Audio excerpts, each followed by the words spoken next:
Bienvenue dans cette nouvelle édition du QG Weekend. Au sommaire de l'actualité, Louis Vlavonou a officiellement été investi à la tête de l'Assemblée nationale béninoise ce 27 juin. Investiture qui intervient dans un contexte post-électoral tendu.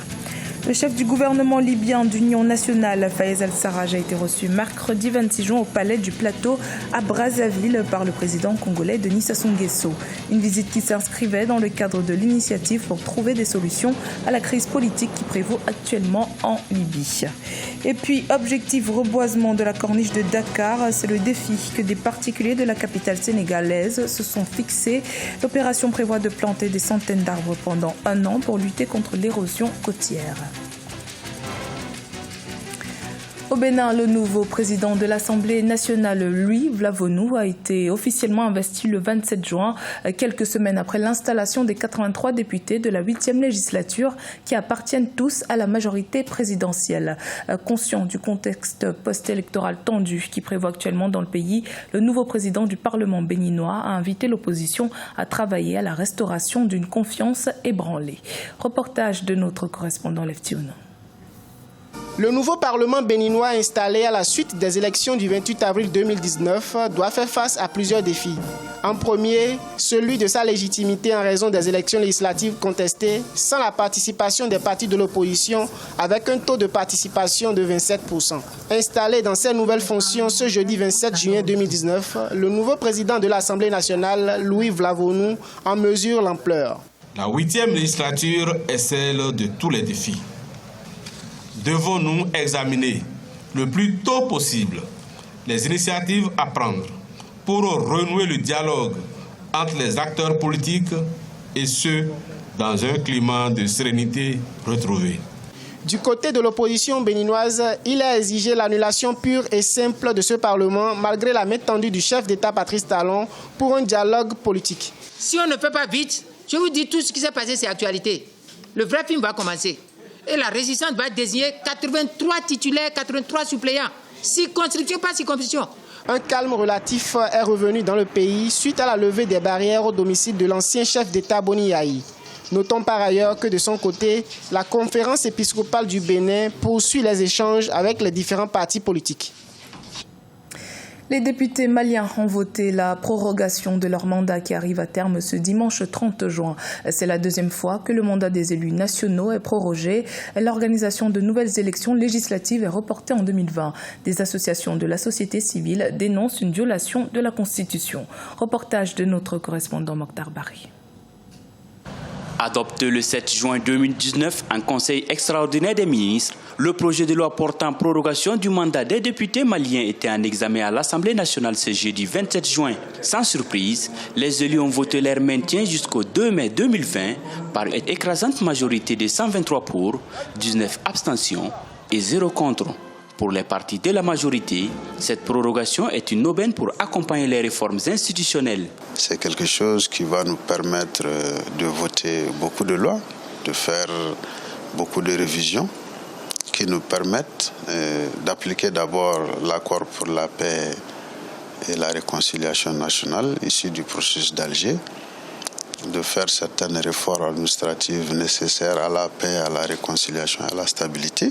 C'est la seconde fois que le mandat des députés est prorogé pour des associations de la société civile. Cette prorogation est une violation de la loi et entend contester cette décision. Nous pouvons dire que cette prolongation du mandat des députés est une violation flagrante de la Constitution du Mali.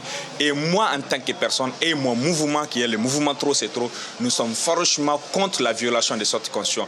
Depuis le 1er janvier, pour nous, le 31 décembre passé à minuit, les députés n'ont aucune légitimité. L'adoption de ce projet de loi prolongeant le mandat des députés se justifie par la situation sécuritaire alarmante dans certaines parties du pays, empêchant la tenue d'un scrutin, mais aussi la nécessité des réformes politiques et administratives à venir.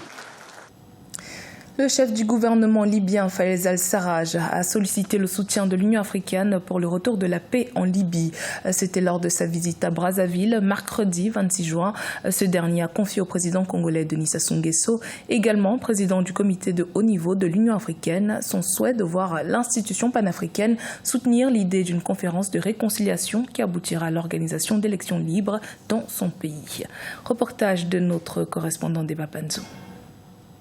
Le chef du gouvernement d'Union nationale libyen, Fayez al-Sarraj, souhaite que l'Union africaine apporte sa contribution au retour de la paix dans son pays, divisé par la guerre. Fayez al-Sarraj a exprimé au président du comité de haut niveau de l'Union africaine sur la crise libyenne, Denis Sassou Nguesso, l'intérêt de l'organisation d'une conférence de réconciliation. Nous avons été reçus aujourd'hui par le président Sassou pour trouver des solutions sur la situation qui prévaut actuellement en Libye et lui expliquer ce qui se passe exactement et évoquer le rôle du comité de haut niveau de l'Union africaine sur la crise libyenne. Nous avons aussi parlé des accords pour une résolution politique de la crise en Libye et la nécessité d'arrêter les forces qui attaquent Tripoli afin de trouver une solution politique. Depuis le 4 avril 2019, le gouvernement libyen reconnu par la communauté internationale et dirigé par Fayez al-Sarraj fait face à une offensive des troupes du maréchal Haftar sur la capitale Tripoli. Le 16 juin 2019, le chef du gouvernement libyen a proposé la tenue d'un forum libyen avec des élections cette année afin de sortir le pays de la crise. Il a appelé à la fermeté de l'Union africaine. Le président Sassou et nous sommes confiants au sujet de l'amélioration de la situation en Libye. Nous sommes aussi confiants sur la position de l'Union africaine pour la recherche d'une solution. La Libye a un rôle très important et nous sommes convaincus que l'Union africaine va trouver une solution en adoptant une position ferme envers ceux qui déstabilisent la Libye. Sur le terrain, les combats entre l'armée gouvernementale et les forces du maréchal Haftar ont déjà causé la mort de 653 personnes, dont 41 civils et plus de 3500 blessés, d'après un récent bilan de l'Organisation mondiale de la santé. Au Sénégal, des particuliers ont décidé de lancer une opération de plantation d'arbres. Objectif, lutter contre l'érosion en reboisant le bord de la corniche de Dakar qui donne sur l'océan Atlantique. Reportage de notre correspondant Eladjin Ndiaye. Reboiser l'ensemble de la corniche de Dakar sur 7 km, tel est l'objectif de l'association Écolibri. En effet, les déchets sont souvent déversés sur le long de la plage, un enjeu de santé publique qui se pose et menace la santé des riverains. Ces arbres aussi vont permettre de lutter contre l'érosion côtière. Nous avons décidé de se lancer le défi fou de pouvoir reboiser l'ensemble de cette corniche avec plus de 500 arbres locaux qui seront adaptés aux conditions climatiques de cette corniche, l'embrun marin, le vent, la sécheresse, et plus de 7000 agaves sur le bord des falaises pour deux choses, réduire l'ensablement de notre ville et aussi permettre d'avoir une certaine barrière verte mais un petit peu agressive pour empêcher les gens de déverser leurs déchets sur nos falaises. Le volet social n'est pas un reste dans ce projet de reboisement puisque la main-d'œuvre est constituée des jeunes en réinsertion. Tout citoyen aujourd'hui doit penser à ces actes de citoyenneté. Puisque c'est comme ça qu'on peut faire évoluer le pays, c'est comme ça qu'on peut faire aussi apprendre à ces enfants qui seront là, qui sont l'avenir de demain, de penser tout de suite que l'acte citoyenneté ne se limite pas qu'à nous aujourd'hui, c'est à eux de pouvoir prendre ce relais demain. Et déjà les initier à cet acte citoyenneté, ça ne peut être bénéfique pour eux et pour ce pays. Ce projet de reboisement sur la corniche de Dakar se fera sur une durée d'1 an et il compte s'élargir sur des quartiers comme la Médina et d'autres endroits de Dakar, ceci pour atteindre leur objectif Dakar vert.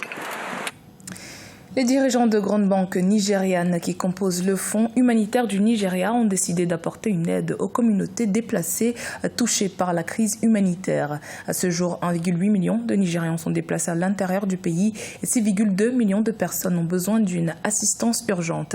Les chefs d'entreprise impliqués dans l'initiative aspirent à lever 80 millions de dollars pour la réponse humanitaire. Les précisions d'Aïssa Toubari.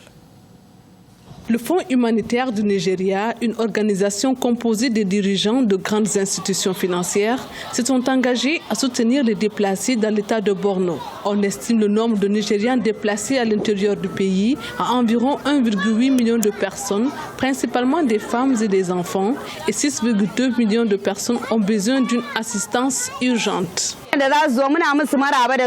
Nous sommes heureux d'accueillir la délégation et nous lui souhaitons la bienvenue. Il devrait nous aider avec de la nourriture, des abris et de l'eau. Nous avons aussi besoin d'écoles pour nos enfants et c'est cet appui que nous attendons d'eux.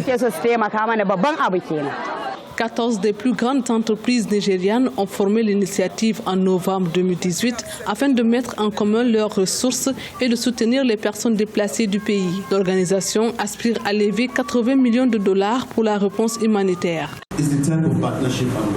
C'est le type de partenariat que j'attends avec impatience. Amener les Nations Unies, le secteur privé, en collaboration avec le gouvernement, afin que tous puissent, en commun accord, mettre en place les meilleures stratégies en vue de trouver des solutions adéquates pour résoudre le problème. Selon le Bureau de la coordination des affaires humanitaires des Nations Unies, la crise humanitaire dans le nord-est du Nigeria, qui est entrée dans sa 2e année, est l'une des plus graves au monde. À ce jour, le Fonds humanitaire du Nigeria a collecté 90 millions de dollars de contributions et d'engagements avec l'appui de 17 pays donateurs. C'était le journal de la rédaction. Merci de votre fidélité. Dans un instant, une nouvelle édition de l'actualité sur Africa 24.